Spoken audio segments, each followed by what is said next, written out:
Hello and welcome to this episode of Microchips.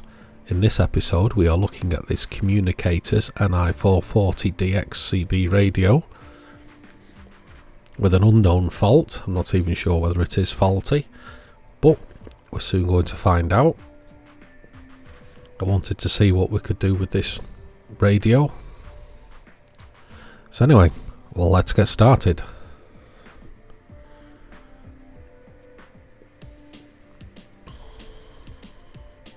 So first off, let's have a look inside. See if there's anything been done to this radio.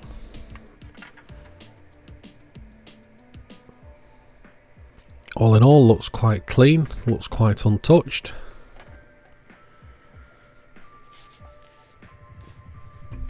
Some suspect dry joints on the audio amplifier IC. We can sort that out. On the component side, looks all good, looks pretty well untouched. And the PLL is in a socket. First time I've ever seen a radio where the PLL is intentionally in the socket. It looks like it's from the factory.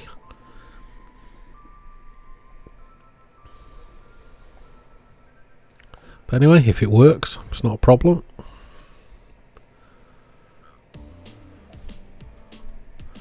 So let's switch it on.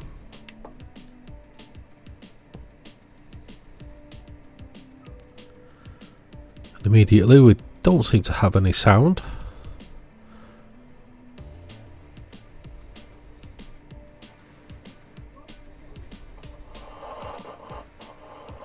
And working the volume and the squelch controls,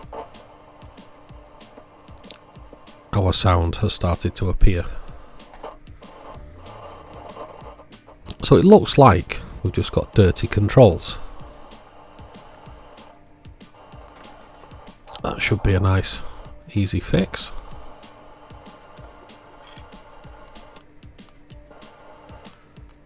It transmits okay.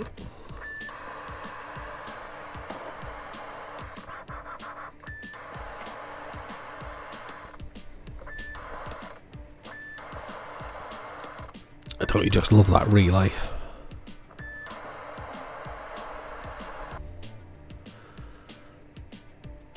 Okay, well, let's address these dirty controls.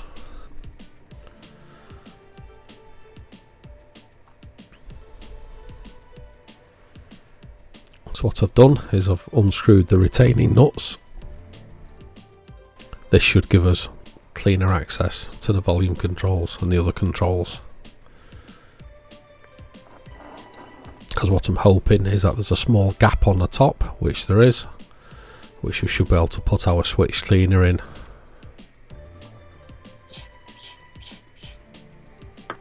And then work the switch cleaner into the controls.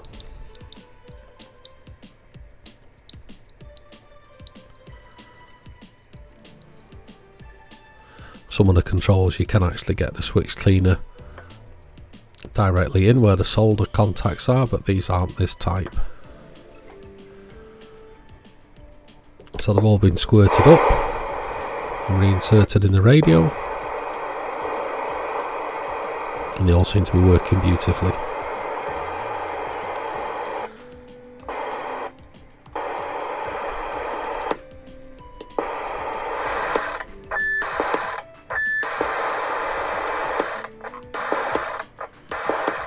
A couple of little annoyances with this radio is that noise when you transmit, due to the relay switching the VCO circuitry.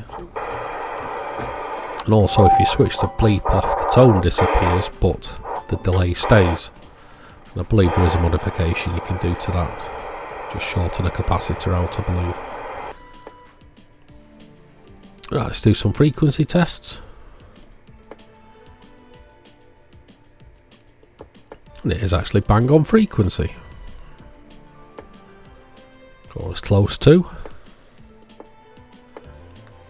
So not too bad. Now let's solder up that audio amp.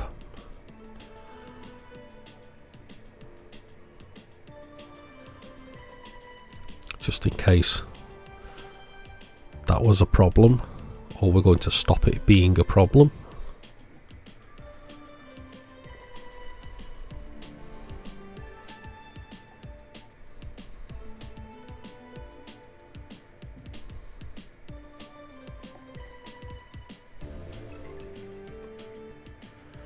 There, all nicely soldered up.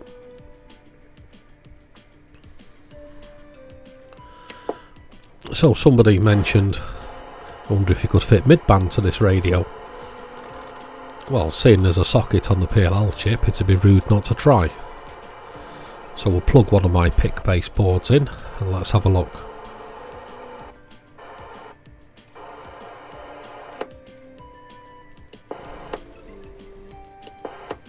So UK FM works, a bit down on frequency, but that's due to the cable length. We've got a lock on the VCO, which is good.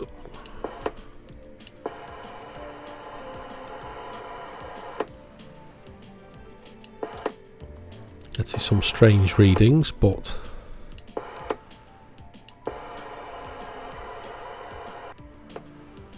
that's why we don't seem to have any RF output on mid-band.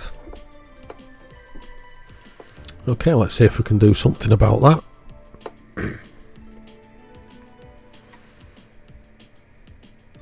So a slight adjustment to one of the RF transformers and our RF output appears.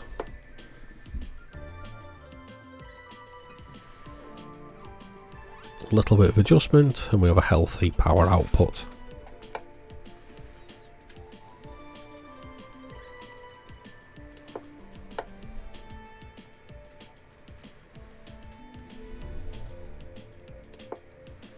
Okay, we have a nice 4 watts.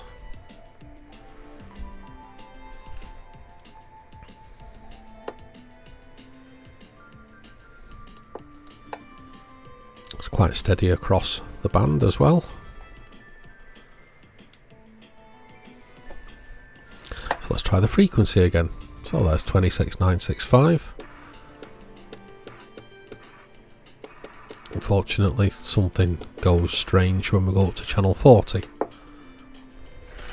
I think this is a VCO problem. Okay, let's check receive sensitivity.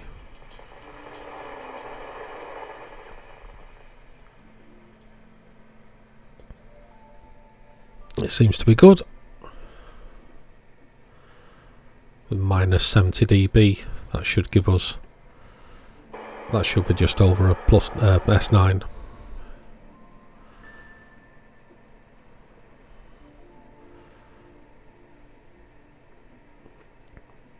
Okay, that works a treat.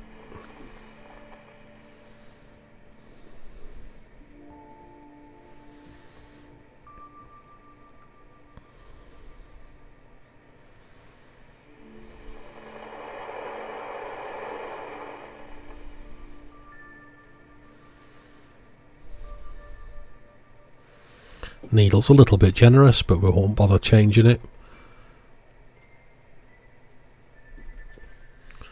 So, can you fit mid-band onto one of these radios? Yes, probably. With a lot of VCO work, which I've not done. I've restored this radio back to standard, and that's how we'll be leaving it. But, nice simple fix, a little bit of a play about, and job's a good one. Anyway, thanks for watching. Don't forget to like, subscribe, and we'll see you in the next episode.